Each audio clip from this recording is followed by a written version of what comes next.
अस्सलाम वालेकुम दोस्तों, कैसे हैं आप सब लोग। उम्मीद है आप लोग सब खैरियत से होंगे। आज हम इनकम फ्रॉम बिजनेस में ये चीज़ पढ़ेंगे कि इनकम फ्रॉम बिजनेस को बनाया कैसे जाता है। ठीक है ना। इनकम फ्रॉम बिजनेस में फाइनेंशियल स्टेटमेंट कैसे बनते हैं, क्या क्या क्या चीज़ें होती हैं, तो वो आज हम करने की कोशिश करेंगे। मैंने यहाँ पे लिखा है एबीसी कंपनी प्राइवेट एक लिमिटेड कंपनी है। टैक्स 2025 है। हम उसकी कंपटीशन ऑफ टैक्सेबल इनकम और टैक्स बनाएंगे और उनके इनकम में बिजनेस होगा।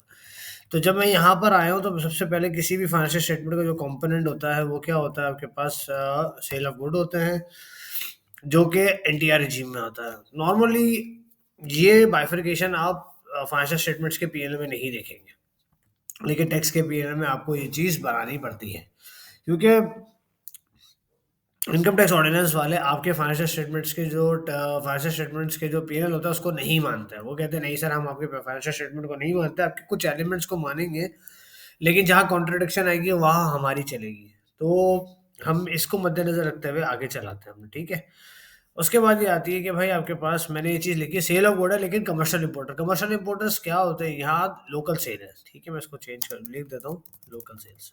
सही ना, ये लोकल सेल्स, ये लोकल सेल हो गई, यानी कि आप नॉर्मली जो सेल्स करते हैं ये वो चीज़ आ गई। ठीक है।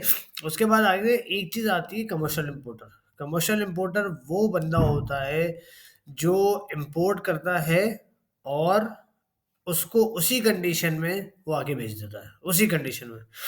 उसकी इम्प्लीकेशंस क्या होती है हम डिस्कस करेंगे इंशाल्लाह। अगर वो उसमें वैल्यू एडिशन करता है तो वो फिर यहाँ पर आ जाएगा। ठीक है। उसके बाद मैंने कोई सर्विस प्रोवाइडर है, ये कंपनी सर्विस प्रोवाइड भी करती है।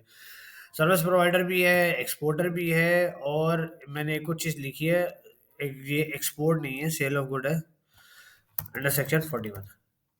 ये मैंने जानबूझ के इसलिए लिखा है क्योंकि सेक्शन 41 वाली जो चीज़ होती है वो होती है एग्रीकल्चर गुड्स। अगर आपने एग्रीकल्चर के गुड्स को ये किए तो वो आपकी एग्जेम्प्ट होगी। देखिए मैंने यहाँ पे सबके टैक्स रिजीम लिखे हैं। इनकम टैक्स में एक कानून है कि इस टैक्स के रिजीम आइडेंटिफाई करना सबसे इंपॉर्टेंट ये चीज़ होती है। तो टैक्स के रिजीम आपको आइडेंटिफाई करना बहुत ज़रूरी होती है, और वो चीज़ें हर चीज़ जो होती है वो आपके पास सेक्शन में लिखी होती है। जैसे मैंने 153 लिखा है, तो 153 के अंदर जब हम पढ़ेंगे तो उसमें आप देखेंगे सेल ऑफ गुड्स जो हो गया ना लोकल, वो 153 के अंदर आता है। कमर्शियल इंपोर्टर 148 के अंदर सेक्शन में आते हैं। रेवेन्यू फ्रॉम सर्विसेज जो होता है वो भी 153 में आते हैं। सेल ऑफ गुड्स एक्सपोर्ट जो होते हैं, चाहे वो डायरेक्ट हो चाहे इनडायरेक्ट हो, तो वो आते हैं 154 में। और एग्रीकल्चर जो गुड होते हैं जैसे मैंने बताया वो सेक्शन 41 में आते हैं। तो ये मैंने इनके रिजीम्स लिख दिए हैं। ठीक है। यहाँ पे मैं इसको आपको लॉ से भी बताऊंगा इंशाल्लाह कि लॉ को किस तरह पढ़ना है। मैंने सेक्शन इनकम टैक्स ऑर्डिनेंस के ही लिखे हैं। अच्छा, अब इनकम टैक्स में और सेल्स टैक्स के अंदर, इनकम टैक्स में और सेल्स टैक्स के अंदर सेल्स की फिगर सेम रहेगी। ठीक है दोस्तों, सेल्स की डेफिनेशन सही है। यहाँ पे सेक्शन 113 के अंदर जो जो जो सेल्स की डेफिनेशन लिखी है उसका नाम दिया उसने टर्नओवर। मैं यहाँ लिख देता हूँ,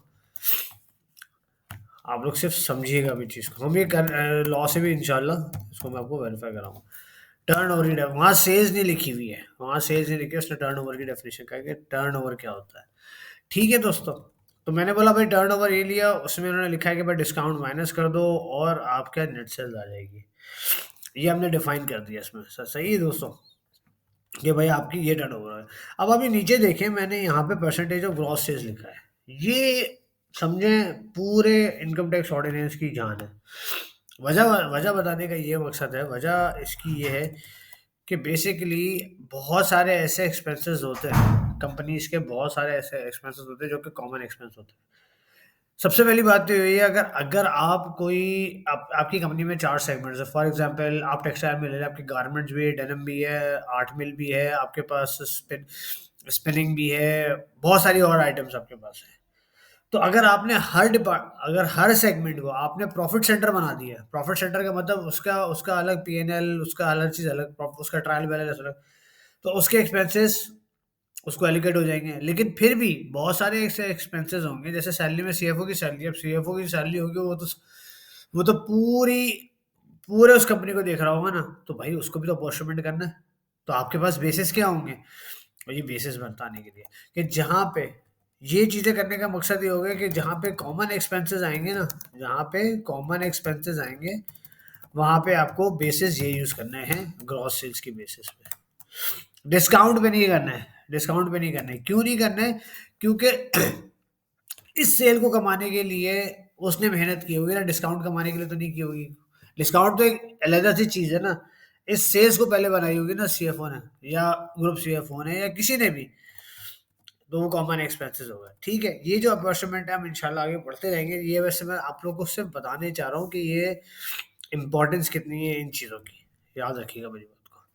अब आप इसी तरह आप यहाँ पे देखें, सारी डिस्काउंटेड आ गए आपके पास, सारी चीज़ें आ गई आपके पास।